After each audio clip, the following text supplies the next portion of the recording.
Welcome to Nanak classes. दोस्तों, Nanak classes के YouTube channel पे आपका स्वागत है। आज राजस्थान जीके की क्लास नंबर 39 हम लेके आए हैं। लगातार आपको क्लास मिलती जा रही है, प्रतिदिन 50 क्वेश्चनों का। रोजाना शाम 8 बजे ये वीडियो आपको बहुत ही खास और शानदार तरीके से विश्लेषण के साथ आपको प्राप्त होता है। तो जल्दी से वीडियो को लाइक कर दीजिए, शेयर कर दीजिए। अगर आप चैनल पे नए हैं तो इसको सब्सक्राइब कर दीजिए, क्योंकि इस क्लास का नाम है हमारे सवाल आपके जवाब। कितने क्वेश्चन आप 50 में से सही कर पाते हो, ये देखना एक बड़ी बात हो जाती है, क्योंकि लगातार जो विद्यार्थी हमारे साथ जुड़ा हुआ है तो शायद ही उसको कोई दिक्कत आएगी। तो स्टार्ट करते हैं 50 क्वेश्चनों की ये क्लास। पहला क्वेश्चन देखिए, फतेह सागर झील का निर्माण महाराणा जय सिंह ने कब करवाया? पहला क्वेश्चन तो ये बन गया, फतेह सागर झील का निर्माण महाराणा जय सिंह ने कब करवाया? फतेह सागर झील है कहाँ पे? उदयपुर में। क्वेश्चन क्लियर हो गया। निर्माण महाराणा जय सिंह ने करवाया था। 1687, 1137, 1671 या फिर 1665 को। इसे फतेह सागर क्यों कहते हैं? क्योंकि महाराणा फतेह सिंह ने इसका पुनर्निर्माण करवाया था, इसलिए इसको फतेह सागर झील भी कहा जाता है। तो 1687 में जय सिंह शासक आए थे। ये वही जय सिंह है जिन्होंने उदयपुर में जयसमंद झील का निर्माण करवाया था। दूसरा क्वेश्चन, जग मंदिर और जग निवास महलों का संबंध किस झील से है जिनका निर्माण महाराणा जगत सिंह ने करवाया था? जग मंदिर और जगत निवास महलों का संबंध किस झील से है जिनका निर्माण महाराणा जगत सिंह ने करवाया था? आना सागर झील, पिछोला झील, फतेह सागर झील या जयसमंद झील। यानी क्वेश्चन क्या है, जग मंदिर और जग निवास महल किस झील के किनारे है? तो आपका उत्तर हो जाएगा पिछोला झील के किनारे। और ये पिछोला झील कहाँ पे है? पिछोला झील उदयपुर के अंदर है। सबसे ज्यादा राजस्थान में झीलें कहाँ पे है? उदयपुर में, इसलिए उदयपुर को झीलों की नगरी कहा जाता है। अब देखिए, ये पिछोला झील का निर्माण, पहले तो बात आती है पिछोला झील उदयपुर के अंदर है। प्रश्न सीधा हो गया, इस पिछोला झील का निर्माण किसने करवाया था? तो उस समय मेवाड़ के शासक थे राणा लाखा। कौन से? राणा लाखा, जिनको लक्ष्य सिंह भी कहते थे। इनके काल में एक पिच्छू यानी चिड़ी मार बंजारा था। चिड़ी मार बंजारा, जिसका नाम छित्तर या पिच्छू था, उसने अपनी बेल की स्मृति में पिछोला झील का निर्माण करवाया। कालांतर में इस पिछोला झील के किनारे जग मंदिर तो बनाया जगत सिंह प्रथम ने। देखो, नाम प्रथम दो आए थे। और जग निवास महलों का निर्माण करवाया जगत सिंह द्वितीय ने। इतनी बात आपको याद रखनी है। अगला, बाबा का बांगड़ा आज जिलों से संबंधित क्वेश्चन है। इसका मतलब आप बड़े तरीके से पढ़ोगे। और जिसको क्वेश्चन नहीं आता, मेरी बात को गांठ बांध लेना।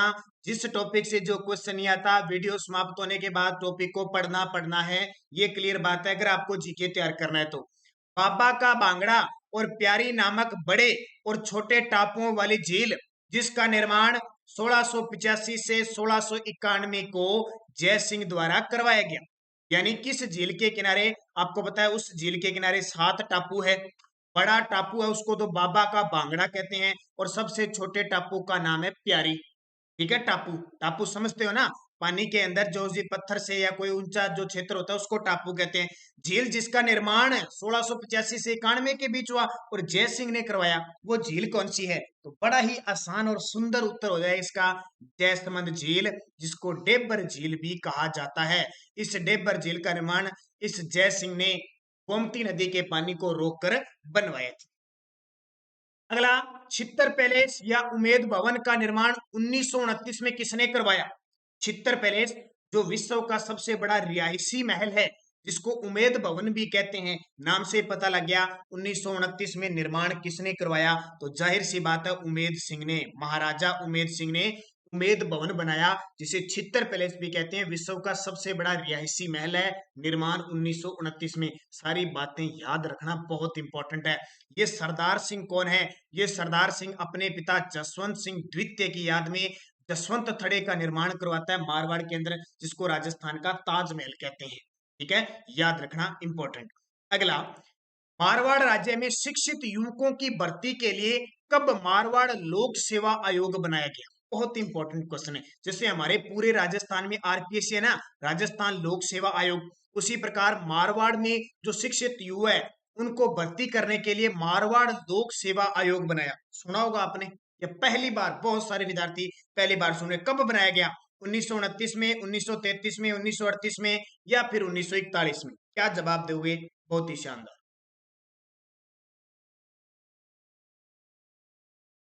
सही उत्तर हो जाएगा 1938 में। इस क्वेश्चन को याद रखना, जो पहली बार इस क्वेश्चन को पढ़ रहे हैं। मारवाड़ लोक सेवा आयोग की स्थापना 1938 को हुई थी। निर्माण कार्यों की दृष्टि से किस शासक को कोटा का शाहजहां कहते हैं? निर्माण कार्यों की दृष्टि से किस शासक को कोटा का शाहजहां कहा जाता है?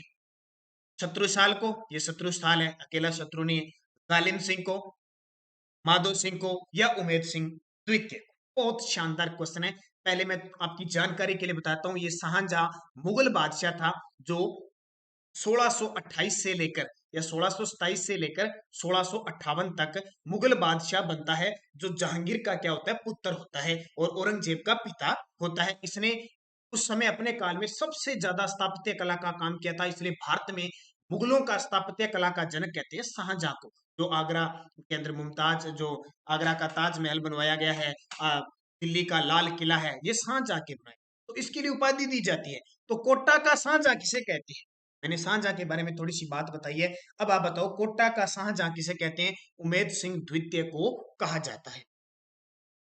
उमेद सिंह द्वारा निर्मित उमेद क्लब को किस नाम से जाना जाता है? कोटा में जो उमेद उमेद क्लब बनाया था उमेद सिंह ने, उसको किस नाम से जाना जाता है? देखो, उमेद सिंह बूंदी और कोटा चित्रशैली में भी बड़ा योगदान होता है, और इसके अलावा एक उमेद सिंह मारवाड़ के भी शासक आते हैं, तो दोनों में अंतर है। अब उमेद क्लब है, उसको किस नाम से जाना जाता है? महात्मा गांधी भवन, हर्बर्ट कॉलेज, यादवर, या फिर अलसी बंगला? किस नाम से पुकारा जाता है जो इसने बनाया था? तो यादवर। ठीक है, जो उमेद क्लब है उसको किस नाम से जाना जाता है? यादवर के नाम से जाना जाता है। वागड़ सेवा मंदिर की स्थापना भोगीलाल पांडे द्वारा कब की गई? इंपॉर्टेंट है।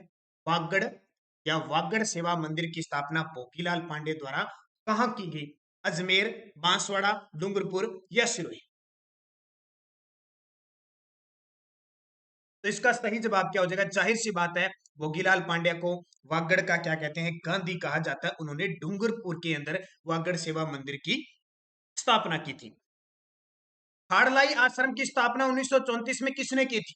खाड़लाई आश्रम की स्थापना 1934 में किसने की थी? माणिक्यलाल वर्मा ने, मोतीलाल तेजावत ने, बिट्ठूलाल ठाकुर ने, या फिर जमनालाल बजाज? खाड़लाई आश्रम, बहुत सारे विद्यार्थी पहली बार इसको तो याद रखना, माणिक्य लाल वर्मा ने गए थे। माणिक्य लाल वर्मा की जब भी बात आती है, बिचौलिया किसान आंदोलन के 1927 में तीसरे चरण का नेतृत्व करने वाले, और माणिक्य लाल वर्मा ने एक गीत गाया था जिसका नाम था पंछेड़ा गीत। ये पेपर में पूछा पूछा जाता है। अगला क्वेश्चन देखिए, राजपुताना मध्य भारत सभा की स्थापना कब हुई? राजपुताना मध्य भारत सभा की स्थापना कब हुई? और ये अधीनस्थ बोर्ड है ना, जो आपका RSMSSB, जो आपकी पटवार की जो अभी ग्राम सेवक की भर्ती, वनपाल वन रक्षक की भर्ती कराएगा, वो तो क्वेश्चन ऐसे सीधे सीधे पुट करता है, तो इनका तो सन रटना पड़ता है। राजपुताना मध्य भारत सभा की स्थापना कब हुई? याद रखना, 1918 के अंदर हुई थी। मेवाड़ के किस शासक ने दिल्ली के सुल्तान इल्तुतमिश की सेना को भूताला के युद्ध में वापस लौटने को मजबूर किया था? ये क्वेश्चन मैं पिछले 2-3 वीडियो में एक बार जरूर बता चुका हूं, अगर किसी ने गौर किया है, ढंग से ध्यान किया है। मेवाड़ के किस शासक ने दिल्ली के सुल्तान इल्तुतमिश की सेना को भूताला के युद्ध में, और मैं हिंट भी देता हूं, 1227 में भूताला का युद्ध हुआ था, वापिस लौटने को मंजूर कर दिया था? रतन सिंह, कुंभा, सांगा या जेतर सिंह? अब चारों ऑप्शनों से यह पता लग जाएगा कि 1227 में शासक कौन था।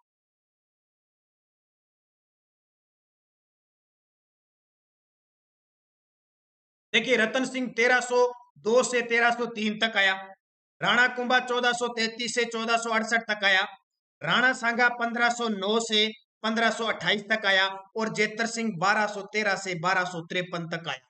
इससे अगर सन याद है ना, तो क्वेश्चन मतलब ही नहीं है, गलत हो जाएगा। इल्तुतमिश कौन था? दिल्ली सुल्तान था, और भूताला के युद्ध में इसने जेतर सिंह से युद्ध किया था, लेकिन जेतर सिंह इतना ताकतवर था कि इल्तुतमिश को भगा दिया इसने। लेकिन इल्तुतमिश की सेना ने जेतर सिंह की जो राजधानी थी नागदा, उसको तहस नहस कर दिया। इसलिए पहली बार मेवाड़ की राजधानी चित्तौड़ बनाने का श्रेय किसको जाता है? इस जेतर सिंह को जाता है। और डॉक्टर दशरथ शर्मा ने इस जेतर सिंह को मध्यकाल मेवाड़ का सबसे ताकतवर शासक कहा था, और मध्यकाल मेवाड़ का स्वर्ण काल भी इसके शासनकाल को कहा था। तो बात समझ में आ गई होगी। अगला, राजपूताना मध्य भारत सभा की स्थापना किसकी अध्यक्षता में हुई? अब ये तो आपको पता लग गया 1918 में हुई। ठीक है, पीछे हमने क्वेश्चन पढ़ा था ना, ये देखिए राजपूताना मध्य भारत सभा की स्थापना 1918 में। लेकिन क्या है कि इसकी स्थापना किसकी अध्यक्षता में हुई, ये आपके लिए इंपॉर्टेंट है। गंगा सिंह, विजय सिंह पथिक, माणिक्य लाल वर्मा या फिर जमुना लाल बजाज? इसका उत्तर हो जाएगा साफ साफ जमुना लाल बजाज के नेतृत्व में। अखिल भारतीय देशी राज्य लोक परिषद की स्थापना मार्च 1927 को कहां पे हुई? क्वेश्चन के साथ क्वेश्चन मिलता जाता है, उत्तर ध्यान रखना। सबसे बड़ी बात आती है अखिल भारतीय देशी राज्य लोक परिषद, स्थापना पूछ ले तो मार्च 1927 को। अब कहां पे हुई? बंबई में हुई, जयपुर में हुई, अजमेर में हुई या फिर दिल्ली में हुई? ऐसे क्वेश्चन बहुत कंफ्यूज करते हैं। अखिल भारतीय देशी राज्य लोक परिषद की स्थापना बंबई में हुई थी 1927 में। अब ये बंबई है ना, वर्तमान में इसको मुंबई कहते हैं, पहले ये वास्तव में बंबई था। गुजरात प्लस महाराष्ट्र मिलकर दोनों क्या थे? ये बंबई थे। लेकिन 1960 में गुजराती अलग हो गए, मराठी अलग हो गए 1960 में, और ये महाराष्ट्र की राजधानी मुंबई बन गई। मेवाड़ रियासत में बिजोलिया की जनता पर तलवार बंधाई कर किसने लगाया था? मेवाड़ रियासत में बिजोलिया जो भीलवाड़ा केंद्र है की जनता पर तलवार बंधाई कर किसने लगाया? राव कृष्ण सिंह ने, पृथ्वी सिंह ने, केसरी सिंह ने या भूप सिंह? सबसे पहले तो आपको पता होना चाहिए ये तलवार बंधाई होता क्या है। आपको पता है ना, कोई ठिकानेदार या राजा बैठता है ना तो उसको नई तलवार दी जाती है क्योंकि नया राजा बनेगा। तो तलवार बंधाई का मतलब क्या हो गया कि वो उत्तराधिकारी बना है, उत्तराधिकारी ही राजा बना है, इसका मतलब उसको नई तलवार दी है। तो क्वेश्चन पेपर में आता है, पेपर में क्वेश्चन क्या आता है? तलवार बंधाई कर एक है, किस प्रकार का कवर है? तो ध्यान रखना उत्तराधिकारी कर है या नजराना कर भी इसको कहा जाता है। तो तलवार बंधाई कर बिजोलिया में किसने लगाया था? तो पृथ्वी सिंह ने लगाया था। किसने? पृथ्वी सिंह ने लगाया था। अच्छा, आपसे पूछ रहे कि बिजोलिया में चौरी कर किसने लगाया था? मेवाड़ में चौरी कर जो पुत्री की शादी में 5 रुपए कर देने होते हैं, तो वो कृष्ण सिंह ने लगाया था। इन दोनों को याद रखना, पेपर में पूछे जाते हैं। राजस्थान में गुप्त काल की श्रेष्ठतम मूर्ति चक्रधर द्विभुजी विष्णु कहां पर मिली है? यानी गुप्त काल की, राजस्थान में गुप्त काल की श्रेष्ठतम मूर्ति कौन सी है? चक्रधर यानी चक्र धारण किए हुए द्विभुजी, दो भुजाओं वाली विष्णु की मूर्ति मिली है। विराट से, नायला से, बीनवाल से या रूपवास से? अब मैं ज्यादा आपको डिटेल नहीं बता रहा क्योंकि हम 50 क्वेश्चन लेके चलते हैं और 30 मिनट का हमारा टारगेट होता है। अगर ज्यादा इतनी डिटेल लेकर बैठे तो टेस्ट का कोई मतलब नहीं रह जाता, फिर हम एक एक घंटे क्लास को ले बैठते हैं, अच्छी बात नहीं है। एक तो ध्यान रखना, जो विद्यार्थी नए जुड़े हैं वो चैनल को सब्सक्राइब कर लो और बेल आइकन का घंटा दबा लो ताकि आपके पास नोटिफिकेशन पहुंचे। 7 बजे हमारी सुबह राजस्थान करंट अफेयर्स की क्लास आती है, वो बहुत जरूरी है। जो भी राजस्थान का एग्जाम देगा ना कोई भी, उसके लिए बहुत खास है।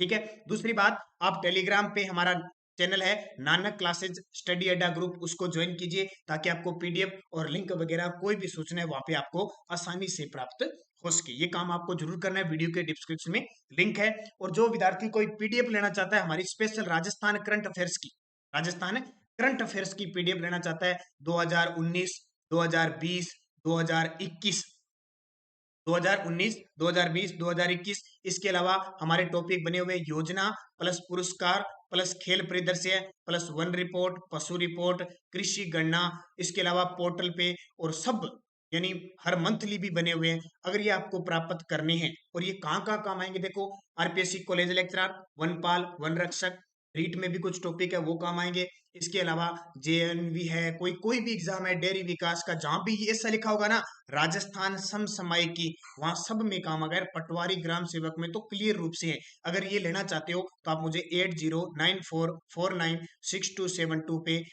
100 रुपए पे कर सकते हो, फोन पे, गूगल पे या पेटीएम, और मुझे व्हाट्सअप मैसेज करके तुरंत ये पीडीएफ प्राप्त कर सकते हो। इतनी मैंने जानकारी दी, आपका समय जाहिर किया। तो गुप्त काल की श्रेष्ठतम मूर्ति कहां से? रूपवास भरतपुर से प्राप्त हुई। सीधी सीधी बात याद रखना। जवाहर कला केंद्र का प्रारूप किस ने बनाया था? जवाहर कला का प्रारूप, जवाहर कला केंद्र जयपुर में, उसका प्रारूप किस विख्यातकार ने बनाया था? प्रसिद्ध चित्रकार ने बनाया था या शिल्पकार ने, कलाकार ने बनाया था? यहाँ पे आ जाएगा कलाकार ने, ये थोड़ा मिस्टेक हुआ है, कलाकार ने बनाया था। नेकचंद ने, जॉर्ज प्रिंस ने या फिर सिकॉन्स ने या चार्ल्स कोरियन ने? ये क्वेश्चन बहुत बार पूछा जाता है।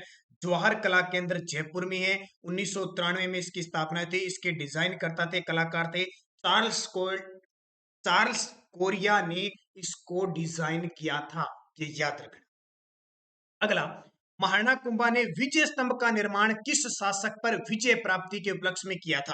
महाराणा कुंभा ने विजय स्तंभ का निर्माण किया था, आपको पता है, जो राजस्थान पुलिस का प्रतीक चिन्ह है, माध्यमिक शिक्षा बोर्ड का प्रतीक चिन्ह है, किस पर विजय प्राप्त करने के उपलक्ष्य में? तो याद रखना, महमूद खिलजी प्रथम, मालवा का सुल्तान था महमूद खिलजी प्रथम को 1437 ईस्वी में सारंगपुर के युद्ध में हराया था। कौन से युद्ध में? सारंगपुर के युद्ध में हराकर उसके खुशी में चित्तौड़गढ़ में विजय स्तंभ का निर्माण करवाया था, जिसके मुख्य शिल्पी जेत्ता थे। वैसे इनके साथ जेत्ता, पोमा, नापा भी थे। और 122 फीट ये लंबा है, 122 फीट लंबा है, इसको याद रखना, पूछा जाता है पेपर में। और राजस्थान की पहली इमारत है जिसपे 15 अगस्त 1949 को डाक टिकट जारी किया गया था।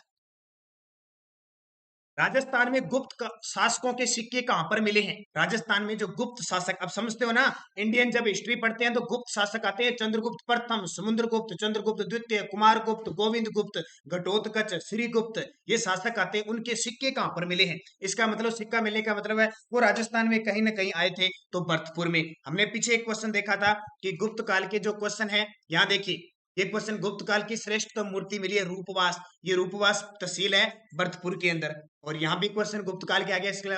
और एक बड़ी बात कि राजस्थान का पहला या प्राचीन, सबसे प्राचीन जो विजय स्तंभ है वो बयाना भरतपुर में है, जो समुद्रगुप्त के द्वारा बनाया गया था। इसका मतलब भरतपुर के क्षेत्र में, मेवात क्षेत्र में गुप्त शासकों का आगमन था। राज्य के किस स्थान के देवता को मांगलिक व शुभ अवसरों पर पोस्ट कार्ड भेजकर आमंत्रित करने की परंपरा प्रचलित है? यानी राजस्थान के किस देवता, किस स्थान के देवता को मांगलिक या शुभ अवसर होता है, विवाह होता है, तो सबसे पहले को कुंकु पत्री होती है ना, जिसको कहते हैं कार्ड होता है, निमंत्रण कार्ड, वो सबसे पहले भेजते हैं। तो पता ही है, रणथंभौर में त्रिनेत्र गणेश जी का मंदिर है, वहां सबसे पहले भेजते हैं। सारे नहीं भेजते भी, आप सोचो कोई गंगानगर का है, कोई बीकानेर का, जैसलमेर का, वहां जाते हैं, वो अपने घर पे ही गणेश जी का मानते हैं। और पहला जो कुंकु पत्री है या जो कार्ड होता है, वो सबसे पहले स्मरण करते हैं, और सबसे पहले गणेश जी को स्मरण करते हैं। और आसपास के वहां के लोग हैं वो तो वहां जाते जाते हैं। सिसोदिया वंश का वह शासक जिसने अपने वचन के निर्वाह के लिए वृद्धावस्था में मारवाड़ के शासक रणमल की बहन हंसाबाई से विवाह किया था? सिसोदिया वंश का वह शासक जिसने अपने वचन के निर्वाह के लिए, अपने वचन का पालन के लिए वृद्धावस्था में मारवाड़ के शासक रणमल की बहन हंसाबाई से विवाह किया था, तो वो कौन था? राणा लाखा था।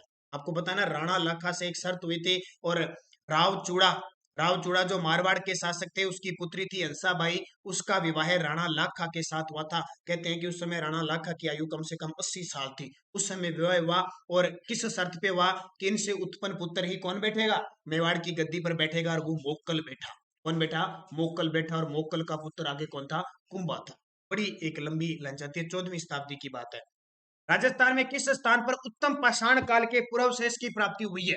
उत्तम पाषाण काल के, यानी पाषाण का मतलब होता है पत्थर, पत्थर का मतलब क्या है? जिस समय पत्थर का काल था, सब कुछ काम पत्थरों से होता था, लिखा जाता था पत्थरों पे, कोई औजार बनाए जाते थे तो पत्थरों पे। कहां से प्राप्त हुई है? याद रखना, बागोर भीलवाड़ा से पाषाण कालीन, ये कॉलेज लेक्चरर के विद्यार्थी पढ़ते भी है, बागोर भीलवाड़ा कोठारी नदी के किनारे पाषाण कालीन सभ्यता, इसके बारे में बहुत सारे विशेष मिले हैं। राज्य में जहां संचित क्षेत्र कुल कृषि योग्य भूमि का 30% से कम, उनमें से कौन सी योजना क्रियान्वित की जा रही है? राज्य में जहां सिंचित क्षेत्र का कुल कृषि योग्य भूमि का 30% से कम है, वहां कौन सी योजना क्रियान्वित की जा रही है? समन्वित जल ग्रहण विकास योजना, राष्ट्रीय जल ग्रहण विकास कार्यक्रम, बंजर भूमि विकास कार्यक्रम, या फिर मरु विकास कार्यक्रम? कौन सी योजना शुरू की जा रही है? तो राष्ट्रीय जल ग्रहण विकास कार्यक्रम। राज्य की दो उन्नत किस्में 172 महाराणा और 285 चेतक किस फसल से संबंधित है? बड़ी बात है, देखो, महाराणा प्रताप 172 और चेतक उनके घोड़े 285 के नाम से फसलों के प्रजाति भी है। किसकी है? देखिए, याद रखना, किसकी है? अफीम की है। इसकी अफीम की। 172 महाराणा और 285 चेतक। सीधा सीधा देखो, पशु और कृषि टॉपिक तो ऐसे हैं, उनकी या तो वो जो नई रिपोर्ट आती है वहां से क्वेश्चन पूछते हैं, या फिर उनकी प्रजाति पूछती हैं, इसके अलावा ज्यादा कोई क्वेश्चन नहीं पूछा जाता। NABARD, national bank of agriculture and rural development की स्थापना किस दिनांक यानी किस वर्ष को हुई? नाबार्ड जो कृषि क्षेत्र की शाखाओं को ऋण उपलब्ध करवाता है, ग्रामीण क्षेत्र में ऋण उपलब्ध करवाता है नाबार्ड। इसकी स्थापना कब हुई? पेपर में सीधा सीधा पूछा जाता है, जिसका मुख्यालय मुंबई के अंदर है, जिसकी स्थापना 12 जुलाई 1982 को हुई थी। अब देख लो, 12 जुलाई 1982 को हुई थी। पेपर में पूछा जाता है, याद रखना नाबार्ड। फिर national bank of agriculture and rural development इसकी फुल फॉर्म है। 12 जुलाई 1982 को इसकी स्थापना हुई थी।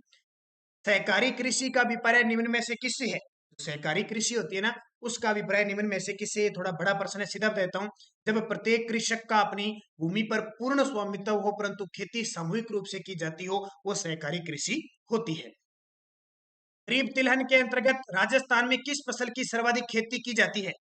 खरीफ तिलहन के अंदर दो शब्द है, एक होती है रबी की फसल, एक खरीफ की फसल, एक जायद की फसल। एक तो खरीफ ढंग से पढ़ना है, फिर तिलहन, तिलहन की फसल जिससे तेल निकाला जाता है। राजस्थान में किस फसल की सर्वाधिक खेती की जाती है? सोयाबीन, सरसों, तारामीरा या फिर मूंगफली? तो इसका उत्तर सही क्या हो जाएगा? तो इसका सही उत्तर हो जाएगा, क्या हो जाएगा? सोयाबीन। कौन सी? सोयाबीन। अब ये पूछ क्या रहा है? खरीफ की फसल पूछ रहा है। अगर वो सीधा पूछे तिलहन तो सबसे ज्यादा सरसों होती है, लेकिन खरीफ के अंदर पूछ ले तो सोयाबीन होती है। जोजोबा यानी जोजोबा का वानस्पतिक नाम क्या है? इसे पीला सोना कहते हैं। इजराइल से ये पौधा लाया गया, ये आपको पता है, लेकिन इसका वानस्पतिक नाम क्या है? हेलियंस एंस या साइमेंडेसिया चाइनेसियम ग्लाइसिन मैक्सहेल अरेकिस हाइपोजिया। होगा बहुत बार। नाम कभी आपने याद नहीं किया, जोहोबा जोजोबा, तो इसका नाम है अरेकिस हाइपोजिया। क्या नाम है? अरेकिस हाइपोजिया। याद रखना, पेपर में क्वेश्चन पूछा जा सकता है। पीला सोना के नाम से किस फसल को जाना जाता है? अब ये तो आप जानते हो कि पीला सोना किसको कहते हैं। तो पीला सोना सीधी सी बात है होहोबा जोजोबा को कहा जाता है। एक साथ सारे क्वेश्चन लेके आ गया मैं। राजस्थान में सर्वप्रथम होहोबा जोजोबा को किस देश से लाया गया था? यानी सबसे पहले वो पौधा है, वो बीज है या पौधा कहां से लाया गया था? तो इजरायली पद्धति है। ये क्वेश्चन बहुत बार आता है। होहोबा जोजोबा एक तेल निकाला जाता है इससे, तो ये इजरायली पद्धति यानी इजराइल से लाया गया था। राजस्थान में प्रमुख कपास उत्पादक जिले कौन से हैं? कपास जिसे सफेद सोना कहते हैं, कपास उत्पादक जिले कौन से हैं? गंगानगर, हनुमानगढ़, डूंगरपुर, बांसवाड़ा, जालोर, सिरोही। तो ये तो कट ही गए, ये बांसवाड़ा हो सकता है, लेकिन डूंगरपुर कट गया। गंगानगर, हनुमानगढ़ में सबसे ज्यादा कपास होती है। संकर कपास के जनक कौन है? कपास की अलग अलग प्रजाति होती है, जैसे अमेरिकन कपास है, अलग अलग कपास है। तो एक संकर कपास है, उसके जनक कौन है? यानी संकर कपास की प्रजाति सबसे पहले किसने खोजी थी? तो उत्तर देखो, सिटी पटेल के द्वारा खोजी गई। गन्ने का वास्तविक नाम क्या है? आज देखिए, कृषि फसलों पे सबसे ज्यादा क्वेश्चन है। गन्ना किस प्रकार की फसल? एक तो ध्यान रखना, खरीफ की फसल है, लाल सड़न रोग उसमें हो जाता है, और राजस्थान में सर्वाधिक गंगानगर, हनुमानगढ़ और बूंदी क्षेत्र में सबसे ज्यादा गन्ना होता है। इसका वानस्पतिक नाम बता देता हूं आपको, सेकेरम, सेकेरम ओफिसिनेरम गन्ना, सेकेरम ओफिसिनेरम गन्ना इसका वास्तविक नाम है। पेपर में पूछे जाते हैं, ध्यान रखना। गन्ने को पकाने के लिए कलह किस रसायन का प्रयोग किया जाता है? गन्ने को पकाने के लिए, गन्ने को पकाने के लिए कलह किस रसायन का प्रयोग किया जाता है? तो ध्यान रखना, ग्लाइकोफोसेट का, ग्लाई ग्लाइफोसेट, ग्लाइफोसेट का प्रयोग गन्ने को पकाने के लिए किया जाता है। खुम्बी, छत्रक, कुकुरमुता किस फसल के उपनाम है? अब खुम्बी को लगभग आप जानते हो, खुम्बी का नाम सुनते ही आपके दिमाग में आ जाता है। खुम्बी, छत्रक और कुकुरमुता किस फसल के उपनाम है? अब सीधा पेपर में आ जाए कुकुरमुता तो आपके दिमाग में सेट नहीं बैठेगा। खुम्बी का नाम आते मशरूम की फसल है। 1775 में अलवर रियासत की स्थापना किसने की थी? 1775 में अलवर रियासत की स्थापना किसने की थी? याद रखना, प्रताप सिंह ने की थी। ने प्रताप सिंह नरूका के द्वारा अलवर रियासत की स्थापना 1775 में की थी। कछुआ वंश से अलग होकर एक रियासत का निर्माण किया जाता है। करौली रियासत की स्थापना विजयपाल यादव ने कब की? करौली रियासत की स्थापना विजयपाल यादव ने कब की? ये क्वेश्चन पहली बार, जिसको करौली यानी कल्याणपुर भी कहा जाता, कब की? इसका उत्तर हो जाएगा 1040 में। करौली रियासत की स्थापना विजयपाल यादव ने 1040 में की थी। और अगला क्वेश्चन देखिए, करौली या कल्याणपुर की स्थापना किसने 1348 में की थी? यानी दोबारा स्थापना हुई है, यादव वंश थे यहाँ पे। करौली या जिस किस नाम से, कल्याणपुर की स्थापना किसने 1348 में फिर कर दी कल्याणपुर नाम से? तो किसने की थी? अर्जुन पाल ने की थी। जैसलमेर दुर्ग का निर्माण जैसलदेव भाटी ने कब करवाया? तो 3-4 क्वेश्चन सन के आगे। जैसलमेर दुर्ग का निर्माण जैसल भाटी ने कब करवाया? तो इसका सही जवाब हो जाएगा 1155 में इसका निर्माण करवाया गया। कब? 1155 में करवाया गया था। इसका पूरा निर्माण ध्यान रखना इसके पुत्र शालीवाहन ने करवाया था। जैसलमेर के किस शासक ने नागौर दरबार में भाग लेकर अकबर की दीनता स्वीकार की थी? जैसलमेर के किस शासक ने नागौर दरबार में भाग लेकर अकबर की दीनता स्वीकार की थी? नागौर दरबार कब लगा था? 1570 में जयपुर के जो आमेर के बारमल की सहायता से लगा था। तो हर राज या हर राय, हर राज भी कहते हैं या हर राय कहते हैं, इन्होंने अकबर की दीनता स्वीकार की थी। क्वेश्चन आ जाए जैसलमेर का कौन सा शासक था जिसने अकबर की दीनता स्वीकार की? तो राजा हर राय। मध्यमिका नगरी का किस जिले में है? मध्यमिका या मध्यमिका एक ही बात है। मध्यमिका यानी नगरी का संबंध किस जिले से है? तो उत्तर हो जाएगा चित्तौड़गढ़। आपको पता है सबसे पहले सीवी जनपद था और सीवी जनपद की राजधानी क्या थी? मध्यमिका थी। और मध्यमिका को वर्तमान में क्या कहते हैं? नगरी। और नगरी कहाँ पे है? चित्तौड़गढ़ में। राजस्थान में युवराज के विवाह पर सामंतों से लिया जाने वाला शुल्क किस नाम से जाना जाता था? पहले इतने कर लगते थे, अब कोई यानी राजा के पुत्र कुमार या युवराज का विवाह होता था तो सामंतों से कर लिया जाता था। सामंतों से लिया जाने वाला शुल्क किस नाम से जाना जाता था? तो उसको कहते थे तलवार बंधाई कर। आ गया ना? विवाह पर सामंतों से विवाह हो गया या फिर उत्तराधिकारी हो गया तो तलवार बंधाई नजराना लिया जाता था। चेतावनी राज चुंगटिया के रचयिता क्रांतिकारी का संबंध राजस्थान के किस जिले से है? अब पहले तो अगर आपको यह पता होगा ना कि चेतावनी राज चुंगटिया है किसका, तो आप इसका उत्तर दे दोगे। तो चेतावनी राज चुंगटिया किसने लिखा था? केसरी सिंह बार्ट ने लिखा था। और कितने सोठे थे? 13 सोठों में इन्होंने मेवाड़ के महाराणा किसको? मेवाड़ के महाराणा फतेह सिंह को दिल्ली दरबार में 1903 में जाने से रोका था। वो थे केसरी सिंह बारट जिनका संबंध भीलवाड़ा जिले से आता है। औरंगजेब की मृत्यु के बाद उसके उत्तराधिकारी बहादुर शाह ने किस रियासत की राजधानी का नाम बदलकर मोमिनाबाद रख दिया? औरंगजेब की मृत्यु कब हुई? 1707 में। इसके बाद में दो इसके पुत्र थे म्यूजियम और आजम, दोनों के बीच युद्ध हुआ। और युद्ध कौन सा? जजाऊ का युद्ध हुआ। जजाऊ का युद्ध हुआ 1707-8 में। और इस युद्ध में म्यूजियम जीत गया और किस नाम से गद्दी पर बैठा? बहादुर शाह के नाम से मुगल बादशाह बना। और उसने मोमिनाबाद किसका नाम बदल दिया? जयपुर का नाम क्या रख दिया? मोमिनाबाद रख दिया। पेपर में आता है, मैं पूरी आपको डिटेल भी बता रहा हूं ताकि आपको अच्छे तरीके से याद हो जाए। अगला, राजस्थान में छावनी मंडल कहां स्थित है? राजस्थान में छावनी मंडल नसीराबाद अजमेर में है। स्वतंत्रता सेनानी श्री प्रताप सिंह बारट की जन्मस्थली है। स्वतंत्रता सेनानी श्री प्रताप सिंह बारट की जन्मस्थली कौन सी? ये भी क्वेश्चन आपने शायद सुने होंगे। प्रताप सिंह बारट कौन था? केसरी सिंह बारट का पुत्र था जिसकी जन्मस्थली कहां पे आती है? शाहपुरा भीलवाड़ा आती है। अगला, राजस्थान की वह रियासत जिसने बाद में अधिमिलन पत्र पर हस्ताक्षर किए। ये अभी 2019 के अंदर एक एग्जाम हुआ था, उसमें क्वेश्चन आया था राजस्थान की वह रियासत जिसने बाद में अधिमिलन पत्र पर हस्ताक्षर किए, यानी एकीकरण हो रहा था तो बाद में किए थे, तो वो धौलपुर के शासक उदयभान सिंह ने किए थे। क्योंकि ये पहले पाकिस्तान में मिलना चाहता था और बाद में कह रहा था उत्तर प्रदेश में मिलूंगा और बाद में राजस्थान में मिलाया गया। बृहत्तर राजस्थान संघ का उद्घाटन किसने किया? वह बृहत्तर राजस्थान संघ था चौथा चरण। राजस्थान एकीकरण का चौथा चरण 30 मार्च 1949 को। हिंट भी दे देता हूं, जिसमें 4 रियासतें जे बी, जयपुर, जोधपुर, जैसलमेर और बीकानेर शामिल हुई थी। उसके उद्घाटन के लिए स्पेशल स्टार और सबसे बड़े व्यक्तित्व के धनी सरदार वल्लभ भाई पटेल आए थे। लीलड़ी, मीठड़ी, बांडी, सूकड़ी किसकी सहायक नदी है? जितनी भी स्त्रीलिंग है वो इसकी सहायक नदी है। लीलड़ी, मीठड़ी, बांडी, सूकड़ी, जवाई, जोजड़ी, हारी, गुही, ठीक है, ये सारी सारी की सारी लूणी की सहायक नदी है। कब भी आ जाए लूणी लगा दे। रॉक फॉस्फेट की खान कहाँ पे स्थित है? रॉक फॉस्फेट की खान कहाँ स्थित है? दरीबा, अगुचा, जामर कोटड़ा, नाथरा की पाल या जावर। ये क्वेश्चन भी पेपर में सीधा सीधा पूछा जाता है। जामर कोटड़ा उदयपुर में किसकी खान है? रॉक फॉस्फेट की खान है। आज का अंतिम क्वेश्चन, 2011 की जनगणना के अनुसार राजस्थान में न्यूनतम घनत्व वाले जिले कौन से हैं? जल्दी से मुझे कमेंट करके बता दीजिए। और कल के विद्यार्थियों ने कौन से कमेंट दिए थे मैं उनके नाम जरूर लेना चाहता हूँ। सभी को हार्दिक शुभकामनाएं भी देना चाहता हूँ जो बड़े शानदार तरीके से कमेंट में जवाब देते हैं। और कल का क्वेश्चन क्या था, अभी मैं देखता हूँ कौन सा क्वेश्चन था।